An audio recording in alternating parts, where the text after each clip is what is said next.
Baterai V-mount ini punya kapasitas yang sangat besar dengan ukuran yang sangat kecil.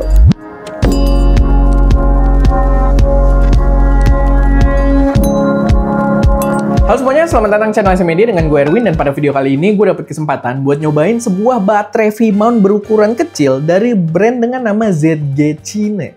Gue gak tahu bacanya gimana ya, ZG atau ZG Cine gitu ya, atau ZG Cine, ya kita tidak tahu. Tapi ini adalah brand yang mungkin buat beberapa orang atau kebanyakan orang mungkin belum familiar. Tapi sebenarnya kita udah punya salah satu produk mereka juga. Waktu itu kita ada baterai case buat GoPro, di mana baterai GoPro bisa disimpan di situ, dan si case-nya sendiri juga merupakan sebuah power bank.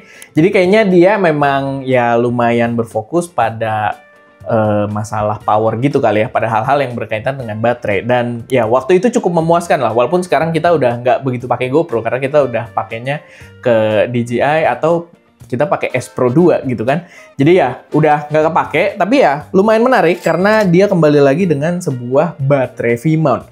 Nah, tapi sebelum kita masuk ke pembahasannya, gue pengen ngasih tahu dulu kalau kita ada preset creature kalau kalian pengen bikin foto kalian terlihat lebih epic. Dan kalau kalian pakai iPhone 15 Pro dan 16 Pro, kita juga ada Lutz Professional buat iPhone yang bisa bikin footage dari iPhone kalian terlihat kayak pakai kamera mirrorless.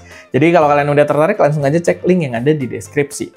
Balik lagi, dia sebuah baterai V-mount yang biasa dipakai, bisa kita pakai buat rigging kamera, bisa kita pakai buat ke lighting dan berbagai gear lainnya gitu ya. Cuman yang cukup spesial adalah dia punya ukuran yang bener-bener kecil. Karena gini, kita punya beberapa baterai V-mount yang kecil, tapi biasanya mereka itu V60, V99 gitu ya. Secara kapasitas itu ya nggak terlalu gede. Sedangkan di sini kalian bisa lihat dari namanya aja dia udah V160. Dimana dia punya kapasitas, walaupun tidak sesuai dengan namanya, kapasitas dia itu secara paper tertulis itu di 142 Wh. Jadi 142 watt hour. Sedangkan biasanya baterai-baterai V-mount yang ukurannya kecil itu di bawah 100 Wh.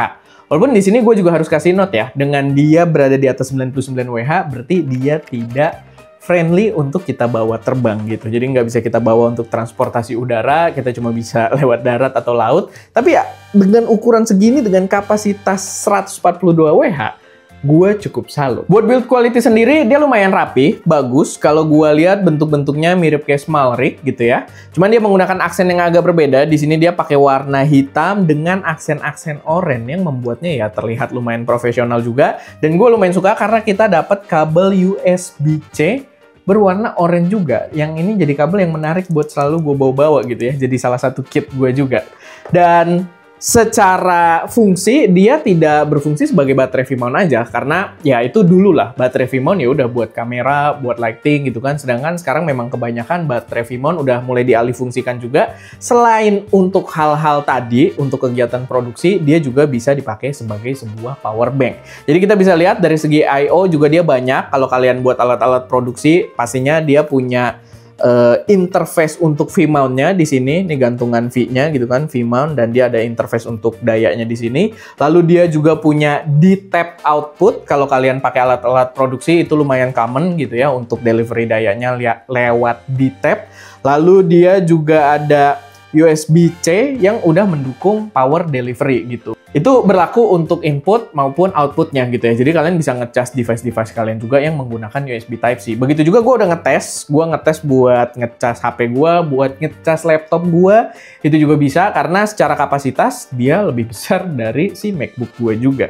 Sayangnya ada satu kekurangan yang gue masih agak kurang sreg gitu ya. Karena sebenarnya dia bawa sebuah layar informasi di sini. Menurut gue lumayan oke dan biasanya sangat useful. Cuman apa yang diberikan di layar informasinya, informasi yang di-provide, itu menurut gue terlalu sedikit gitu. Karena yang diberikan di layar informasi ini, itu cuma kapasitasnya doang, intensitasnya, persentase dari daya yang ada di dalam baterainya gitu. Jadi kita nggak dikasih informasi lain sama sekali, kayak misalkan ketika kita output wattnya berapa gitu yang dikeluarkan dari si baterainya ini. Begitu juga ketika kita ngecas, inputnya sendiri, wattnya atau listrik yang masuk itu sebesar apa, itu juga kita tidak tahu gitu. Dimana menurut gue itu info-info yang lumayan krusial, kayak ketika kita ngecas laptop atau ngecas HP, gue pengen tahu gitu, apakah kita lagi pakai fast chargingnya atau enggak, fast chargingnya kepake sejauh apa gitu, sampai berapa watt. Sedangkan di sini dia tidak dapat menunjukkan hal tersebut. Ya bisa diakalin sih kalau kalian HP-nya punya informasi kayak gitu bisa, kalau kalian mungkin punya kabel yang ada wattnya juga di ujungnya gitu ya, di layarnya itu juga bisa. Cuman gue berharap sih sebenarnya di baterainya sendiri juga bisa memberikan informasi tersebut. Tapi enggak, di layarnya ini dia cuma menunjukkan intensitasnya aja. Dan mungkin secara UI ya buat gue nggak terlalu gimana-gimana ya. Kayak agak basic aja gitu, cuma gambar baterai dengan persentase baterainya aja. Tapi ya, paling itu aja sih sedikit informasi dari gue seputar baterai VMON dari ZG Cina ini. Silahkan kalian yang mempertimbangkan worth it atau enggak buat penggunaan kalian. Kalau buat gue pribadi sih mungkin agak susah ya, karena kita biasanya di studio tetap colok listrik.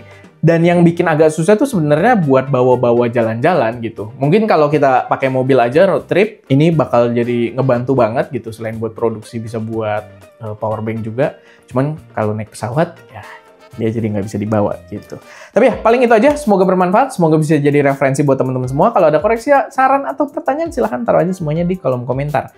Dan ya itu aja, gue Erwin, di belakang kamera ada Ska, dan jangan lupa berkarya.